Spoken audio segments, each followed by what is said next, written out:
Hello, everyone. Mike Mosquito, along with my co-host, Maureen. Niley. And we're on location this week at HIMSS Texas Regionals. We've got a great guest with us today. I'm sitting between a nurse and a doctor. And you still don't feel safe. And I still don't feel safe. Justin is actually the CTO of North America for Lenovo, and he's also a doctor. And so Justin Collier, you're here with us in Texas, enjoying a wonderful conference. What have you seen that intrigues you about being here? Well, honestly, I would say every keynote and every panel that I've attended has just been absolutely fantastic. The content is actually really impressive. I would say it's at least as good as what we saw at the National HIMSS. So very impressive, and hats off to the Texas chapters for pulling it together. I would say all of the important topics that you would imagine we would talk about at the Health IT conference are being discussed, and new insights, not just rehashing the old information, but people are being really incisive and insightful.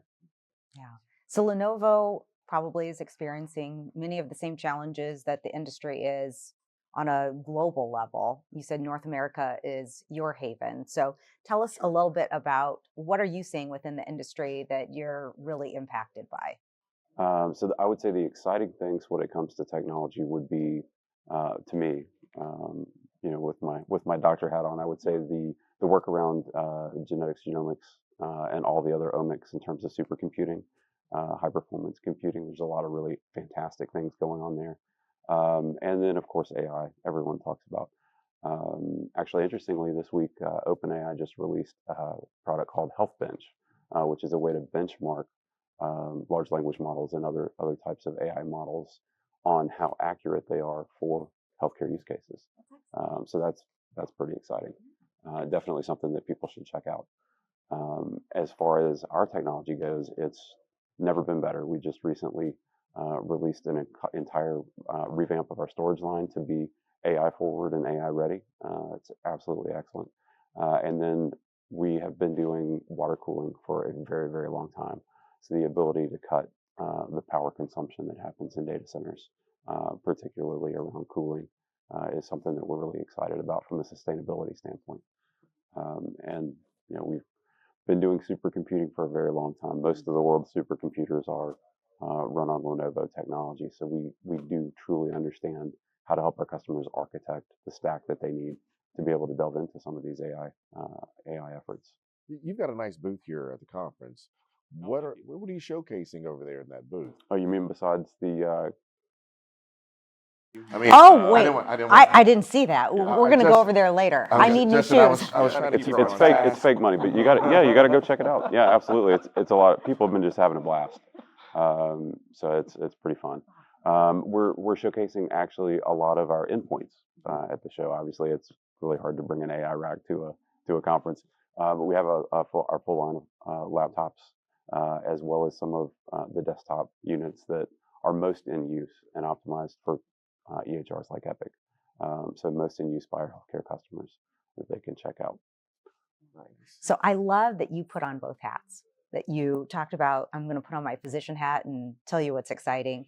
And then I'm going to put on my technology hat and tell you what's exciting. So I'm going to ask a little bit more of a personal question.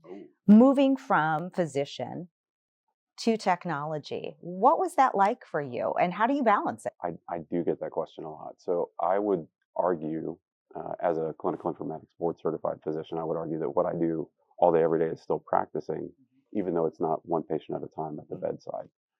So as I've gone throughout my career, when I made that transition to be focused solely on clinical informatics, in the past I was a CMIO for one of the divisions of HCA.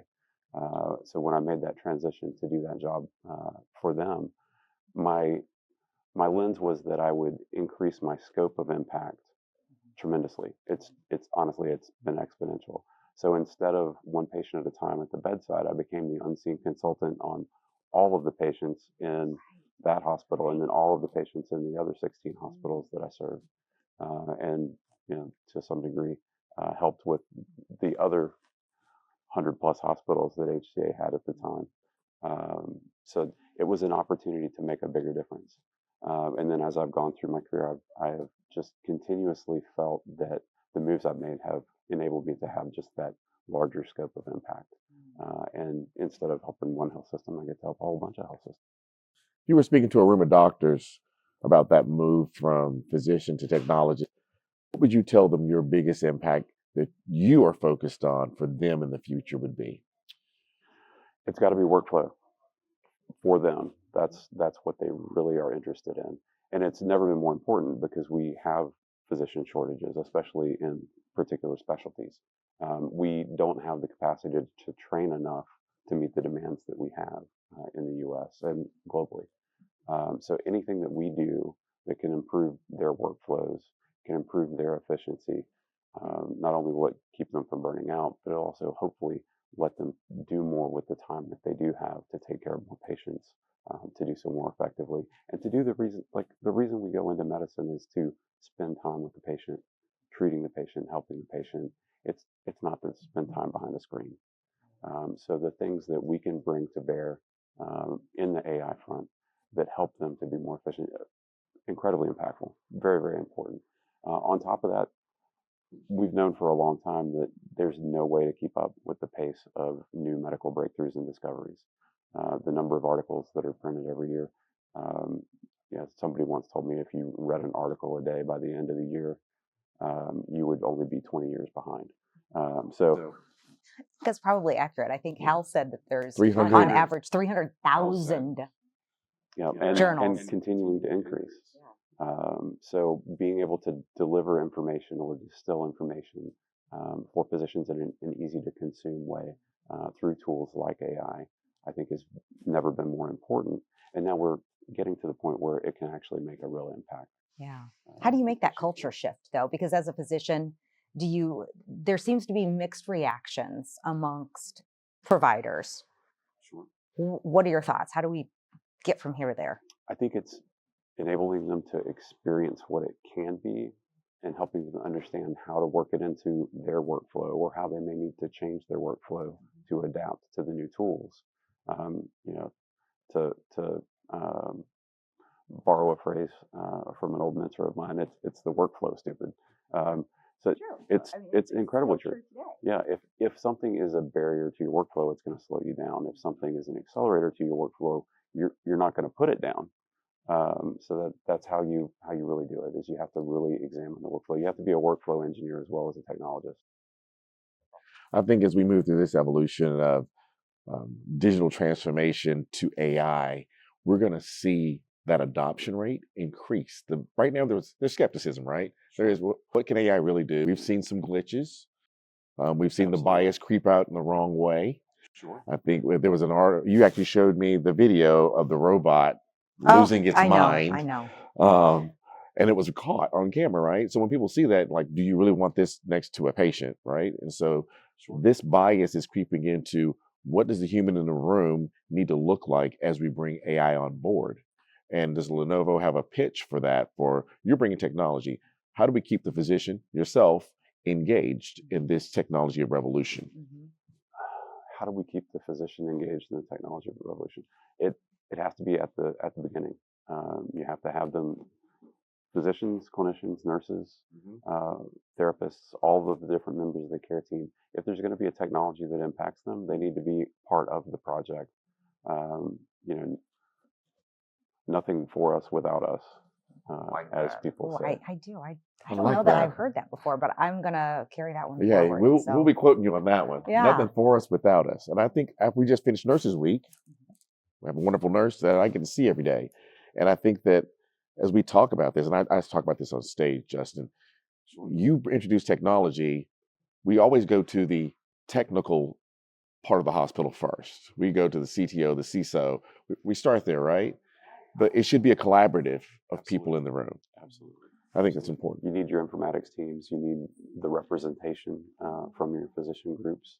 You need to consider all of the specialties, all of the different clinicians that are within the system, and all of the ancillary staff that take care of patients. They all have to have some say, or at the very least be informed so that they can raise concerns if they have any. Love it. That's a great message that needs to land home. So thank you for that. Thank you very much for that. Thank you for joining us today. This has been a great conversation from our doctor. I mean, I I get it one-sided from the nurse's standpoint all day. So it's They're great to smarter. hear. They're smarter than we are about Well, a lot of things. I will So, say the reason I'm in healthcare is because of the informatics nurses that taught me a long time ago. And I realized quickly, no offense, we'd all be dead without the nurses.